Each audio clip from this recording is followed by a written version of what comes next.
Hey guys, Galucia here, and I'm picking up just about right where we left off. I skipped ahead just enough turns to get my units back up to here, let them heal a little bit, progress the gameplay just a little bit since there wasn't a lot happening. And then all of a sudden, here come these Barbarian Spearmen of all things. So, wanted to hand it to them a little bit first here, and I didn't want you to miss out on that great action. I did manage to get the iron mine completed. That's important. So we're just progressing right along through everything here. You can obviously stop healing for a second and finish that guy off. So yeah, so things are progressing as planned. Should have a Pantheon here any turn now. We're up to 11 on the Faith. Just in time, as I was saying, to get the free Great Prophet and found a religion. So we'll have a religion immediately after founding a Pantheon. That's the idea. Excuse me. Alright, so I gotta do construction, and then I'm going straight for education after that. But obviously, somewhere up here, a barbarian encampment has opened up, so we'll have to go investigate that really quick. But I just got my upgrade to swordsman, so that will help with that. A minor nuisance taken care of. And that's really the only threat that I have. Like I said, there's no civilizations cropping up anywhere. It's just me on this continent, so I'm going to go relatively unknown here for a while, and the only thing I'm going to have to deal with is the occasional barbarian encampment coming up, which is also nice for a science victory, because I don't have to worry about making any military troops. The very first two military guys that I made are the only two that I'm going to need for a while. Now, eventually, of course, I'm going to have to bulk up a little bit, because we don't want to completely lose ourselves where all of a sudden someone shows up, they discover us, and they show up with a giant army, and I've got 2 freaking guys. But for now, it's moot, and I don't need to worry about it. I'm just going to keep rocking on, and I'm going straight for education now. Make a beeline for that.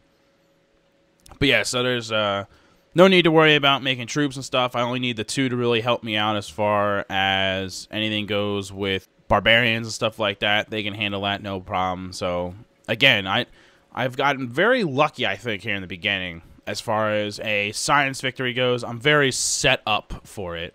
I'm actually going to do, normally I would do this because it would make this policy cheaper to get, so you would get to it faster. But my happiness is a bit of an issue, and although I would love to be in a golden age, I don't need everything to get easier, because in 8 turns when I finish building the Oracle, I'm going to just get that one for free, so it doesn't matter. Or 6 turns, I'm sorry. 6 turns I'll get it. So that bumped my happiness up by 1 point. That makes me feel a little bit better, because obviously my culture sucks right now. 37 turns to get my next policy. So getting a free policy helps, and then like I said, it gives you +3 culture, so that'll help a little bit. Eventually, I will have to put a little bit more into culture, though, because that is definitely falling behind. But making the Oracle is definitely a bump in the right direction, which is why, as I said, that's why I do that. Now, I would really like to make a road, but I honestly can't afford a road yet. My gold production is way too low, and I'm going to have to make a couple markets before I do that. And they've been yelling at me to make a road for a while now. They've had these suggestive icons all over my screen and stuff like that, and I agree with them. There should be a road there. I just can't afford to do it right now with +4 gold. Okay, so there's our Oracle. As we said, that is going to finish this tree for us. Bada bing.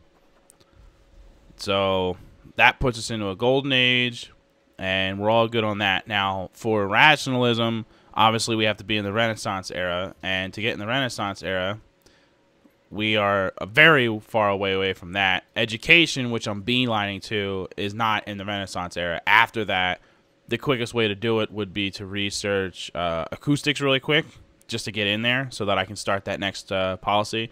But we're not quite there yet. So for the next policy, you typically I would like to do patronage, because getting in good with some of the other city-states has this advantage right here, where you get a bonus to your science. Typically, I don't finish this tree, though. I just start working on it and then switch. But commerce isn't a bad idea either. Money is always good for everything, really. And because I'm owning this like small island, obviously seagoing is going to be important to me in the near future, so I may have to address that. And before I make a market, I'm going to make a circuit before our happiness goes negative. So, we'll see. I don't know. I haven't made up my mind about that one yet. Oh, you gotta be kidding me. We still haven't founded a pantheon, so I can't get the great prophet. Dang it. I'm all the way up to 23 freaking faith, and it's still... You watch, next turn I'll get a freaking pantheon, and I am now screwed because of this. That was gonna be my ticket to early faith. Now, I'm done for. Freaking typical, I'll tell you what. That's bullcrap. You watch. Next turn, I'll get a pantheon. So that's a huge blow. That really slowed us down now with faith, and now I'm going to have to build a couple more faith buildings to try to get some kind of religion going. Because, again, I'm on an island by myself. No one even knows I'm here. So whatever their faith is not going to be pushing into me anytime soon. And I could really establish my own faith good before they do show up. But that opportunity was blown because I still haven't found a pantheon, even though I have 24 freaking faith. Very frustrating. So I'm going to let those spearmen heal up a little bit. We'll send these swordsmen out a little bit to investigate the situation. And I have improved just about every damn tile I can. So I'll tell you what, I will get started on a road. No, look who decided to finally come up with a freaking pantheon. Tell you what. Alright, is the growth one still fast? Yeah, good. There they are. So these guys will kill these guys, no problem. Swordsman will take the camp, no problem. Once again, problem solved with the only 2 units that I have. No issues. Also, I'm working so many of these tiles that as soon as I do spit out settlers, both of these workers can go straight to the new city and start improving their tiles, because we're good to go around here for a while. I'm getting more tiles than I have population, so that's not going to help anybody. Still haven't made up my mind where the next city goes, though. I'm thinking over here, though. Even though there's not a whole lot going on, but it's just a nice place to put a city, and it helps to secure the other side of the continent a little bit. So, over here's got loads of iron, but I don't really need all that iron, and there's not a whole lot as far as like unique stuff goes, and it's a very busy area. I don't know. I'm still giving it thought. I have a funny story for you guys, actually. I have a uncle. It's the only uncle that I have that's like a direct uncle. I have great uncles and stuff like that, but I only have one uncle, which would be a brother of either your mother or your father. My father was an only child, and my mother only had one sibling, and that was her brother. So I just have the one uncle. His name is Uncle Alan, and he'll never see this video. But anyway, so I would shout out to him, but it wouldn't even matter. So I was talking to him yesterday. It's been a while since I've talked to him, unfortunately, and I'm really good at calling family. I call my mother at least a few times a week, and I will say this right now to all of you. This goes out to the younger people that will eventually be moving out, and to those of you that have already moved out. If you're not already doing it, call your mother on a regular basis. Unless you got some kind of specific thing going on with your mom where the two of you aren't talking or whatever, but, you know, patch that up if you can. Do whatever you got to do, but call your mother. So I call my mother at least a couple times, at least twice a week, at a minimum. Because if you don't know, really, really brief history without getting into it. Born and raised in Jersey, joined the Army. Got out of the Army while I was still in Colorado, stayed here. So I have no family here, nothing. All my family, all my like friends from back in the day, they're all back in... Shoot, I really want my population to hit 9 before I start working on settlers. So yeah, so I call her at least twice a week. I call my dad at least 2 or 3 times a month. I don't call him as often, but that's because he's got weird work schedules, so it's not always as convenient to call him. And when I do call him, we typically talk for like an hour or more to like do some solid catching up. But that's like obviously my immediate family. And then I have a sister and a brother, but my brother's very young. I'm actually like 19 years older than my brother. So I talk to him once in a while, but that's just like when he's, you know... Oh, wait. No. And my sister I call fairly often as well. But my uncle, I haven't called him in a while, and I felt bad. And yesterday it was unseasonably nice out. And it was supposed to be like in the 50s, but it was in the 60s. And I was like, this is awesome. So I went out on my back deck to have a cigar. And normally I smoke cigars here in my office because I have a really fancy, expensive air filter that filters out the cigar smoke so that I can smoke here in the house.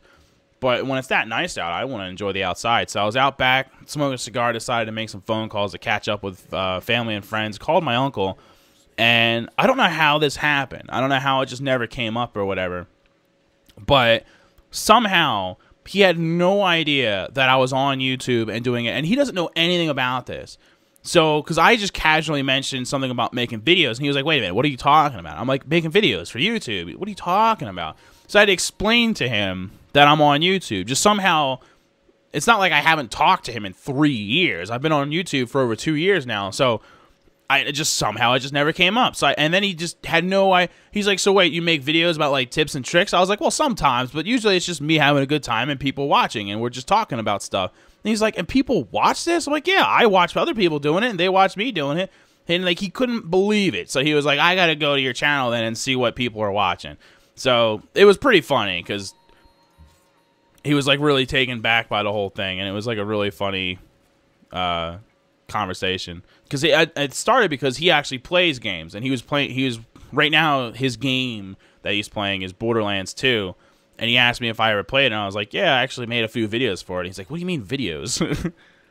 I can't believe that it just never came up in conversation. I'm not sure what wire got crossed there, but it's very interesting. Okay, the big question, do I do patronage or commerce? Well, commerce does get the +1 science from that stuff, which is nice. Yeah, you know what, we're going to do commerce, especially since we are surrounded by water. Both commerce and, oh god, I just forgot the name of it, patronage, have certain advantages for science, but seeing as how there's only one city-state here, and there's a continent over there, and we just met somebody. I just noticed that on the map, and that is not him, so that's 2 people now. Crap. They're closer than we thought. Well, there's Napoleon on the left side, and then on the right side we do have another continent starting to sprout. That's no good. So they're starting to see that we're here. Not necessarily a bad thing right away, but has the potential to lead to this could be a bad thing. But we'll see where that develops to. All the more reason to make some settlers and fully found this continent before they try to embark some settlers and get a foothold onto my continent. We want to get this whole area taken over and done with before that happens and it gets carried away. My goal for today, before the end of this video, is to finish with education and get the Oxford University, because just like the Great Library, that's another free technology. But to do that, you need to have a university in all of your cities, which is about to become 3 cities, not 2. Very difficult to pick that up. So I doubt it'll happen in this episode, but at least want to get started on making universities so that we're heading towards that. Big thing as far as both getting the science victory and getting the achievement, which I haven't mentioned in today's episode. So if you missed the last episode, and it's kind of late in the episode to talk about this now, but if you missed the last episode, the purpose of this playthrough is the fact that I want to start getting more of the achievements before the expansion comes out in the summer. And the expansion that I'm working, or the achievement that I'm working on right now is the So Close, where you fully explore the tech tree. And as I said in the last episode, I was surprised that I hadn't already just done that, because I've had number of science victories over the years. So I was surprised that just never came up. But as I also pointed out in the thing, it's easy to get a science victory and not fully explore the tech tree, and that is in fact what I did. So maybe I shouldn't be as surprised. So anyway, settlers. Okay, now I was thinking about going over here, and they're suggesting I go over here. So I'm gonna go over here. Which means I might as well just move. Well, these workers got to fix that thing, but those other workers are going to start moving over here to work on tile improvements. And then the spearmen are going to go with them. Make sure the coast is clear. All right, let's finally make a workboat and get on those pearls. Those pearls have been sitting there staring at me for a very long time, and I have not bothered to get them.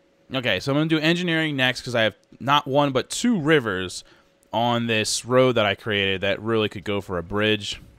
It still connects them to a trade route, but it slows down troop movements and stuff.